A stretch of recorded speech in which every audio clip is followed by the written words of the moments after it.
my mentor mentioned something. He said, to experience what you want to experience, you need to enjoy experiencing yourself before you can experience anything outside of yourself. What his point was everyone wants to experience external things. They want to go here, they want to go there, they want to get this big thing, they want to get that big thing. But in actuality, you need to be able to experience yourself first before you experience anything else. You need to experience yourself and the way you want to experience yourself before you can experience other things and the way you want to experience them. My mentor mentioned this, and I've been contemplating on it. And if you don't want to do something and you go against yourself to do it anyways, you're not experiencing yourself the way you want to experience yourself. If you are telling yourself, okay, I want to wake up at this time, I want to get my workout done at this time, and then I got to do this at that time, and you don't do it, you're not experiencing yourself in the way you want to experience yourself.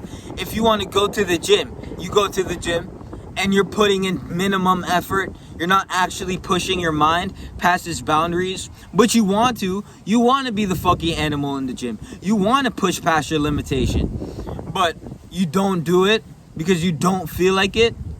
You're not experiencing yourself the way you want to experience yourself.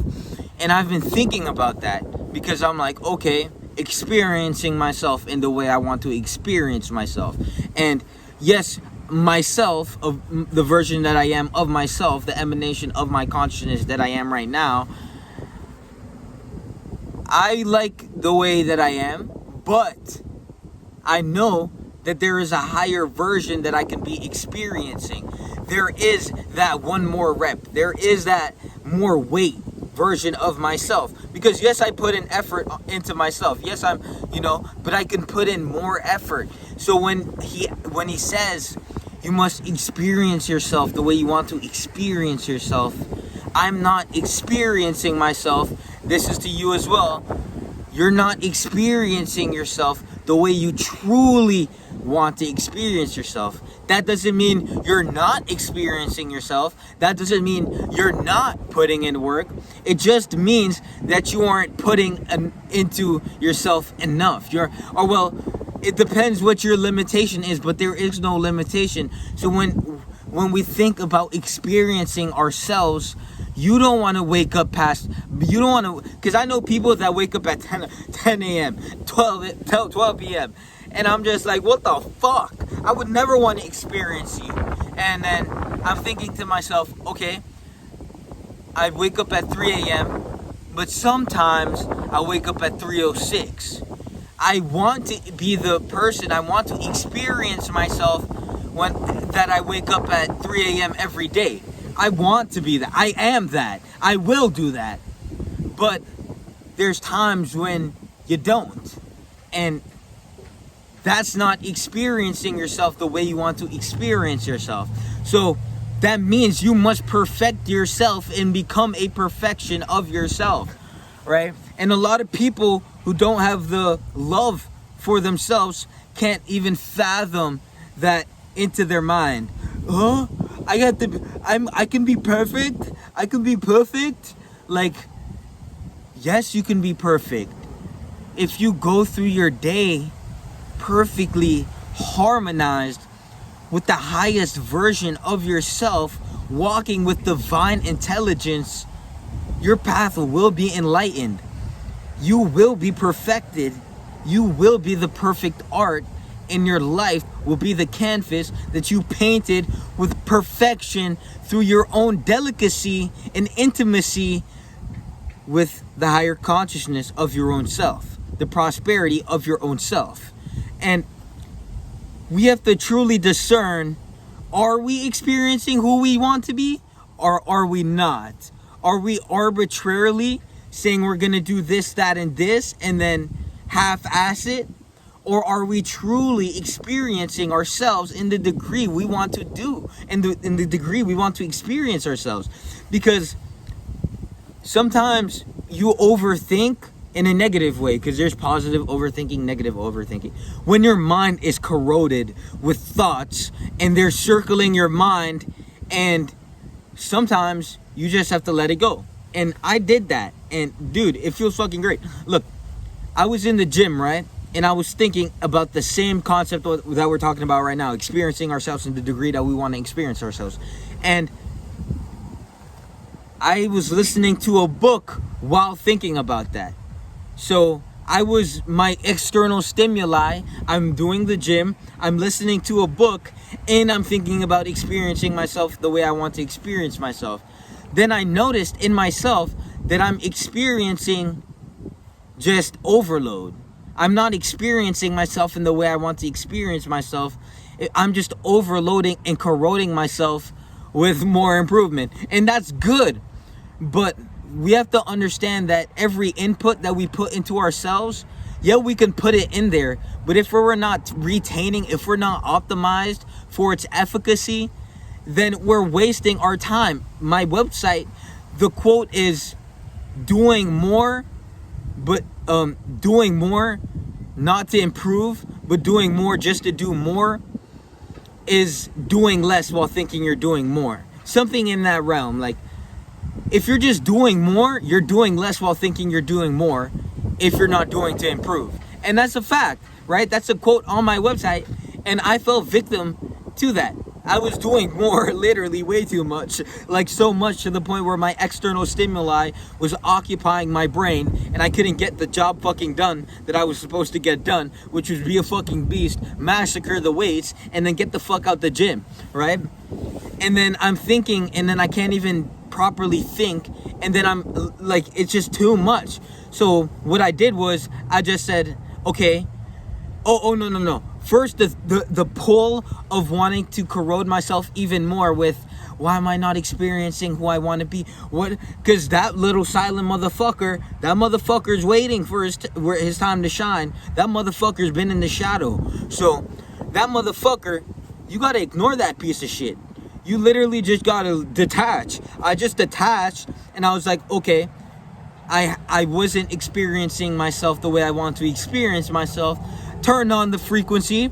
I think it was 852 hertz and 500 and something hertz, and I just cleared my mind, got all the shit out of my mind, and then shifted my mindset to, okay, maybe I wasn't experiencing myself at the degree I wanted to experience myself. Let me shift my mind and let me just focus on massacring these weights, get a nice workout in.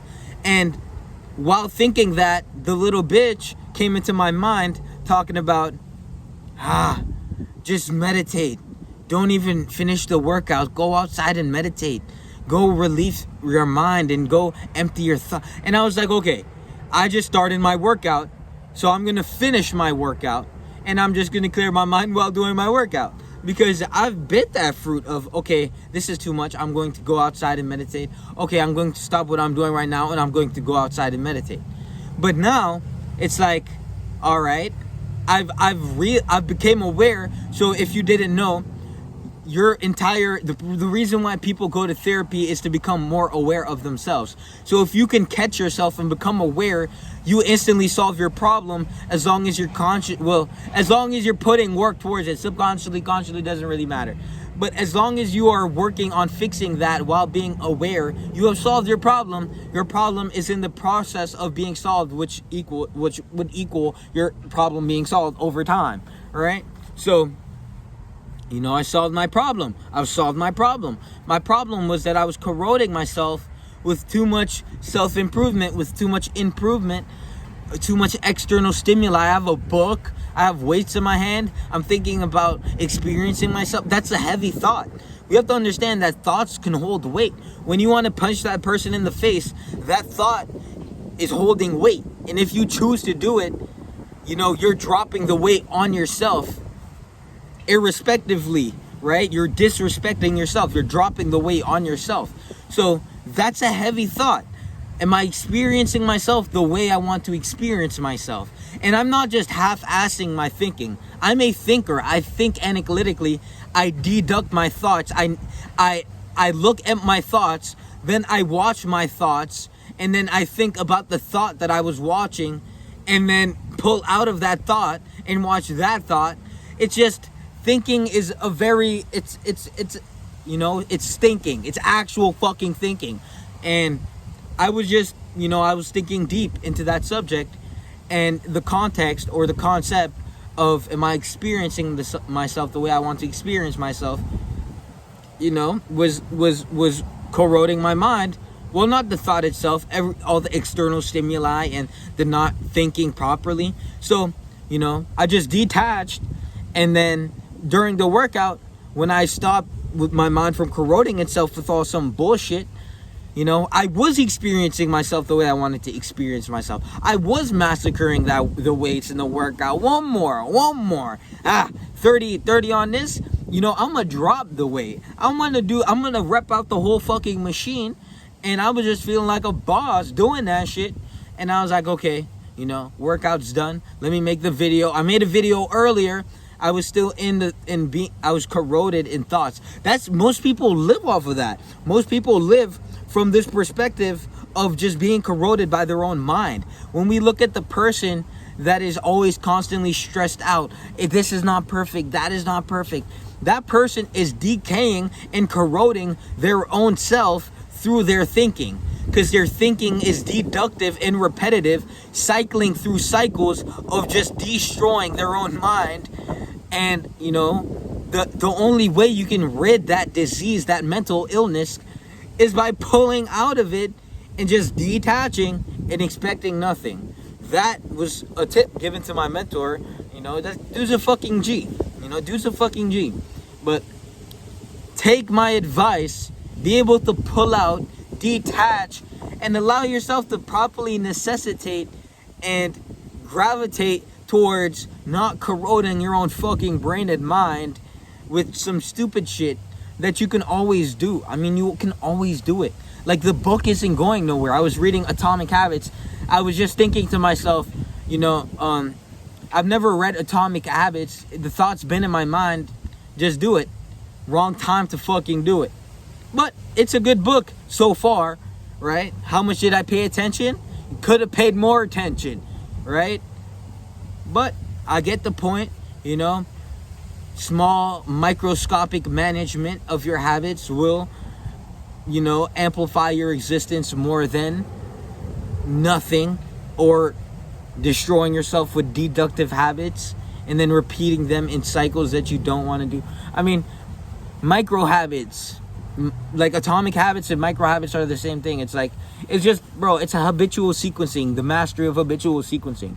Like, that's pretty much all Atomic Habits is. I haven't read the whole book. I'm only like 20 minutes in, audiobook. But go into the Patreon, click the link, and see what's up with the esoteric insights in my Patreon, bro. If you want to get your mind right, if you're watching my video and thinking, how the fuck does he know this shit? How is he such an intellectual genius?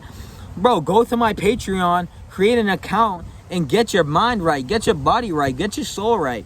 Like, I post the realest shit, the most esoteric, most occult, most general information that people miss and don't inform to, so they have a misfortunate life. It's like, go into the Patreon and get your life right. Peace.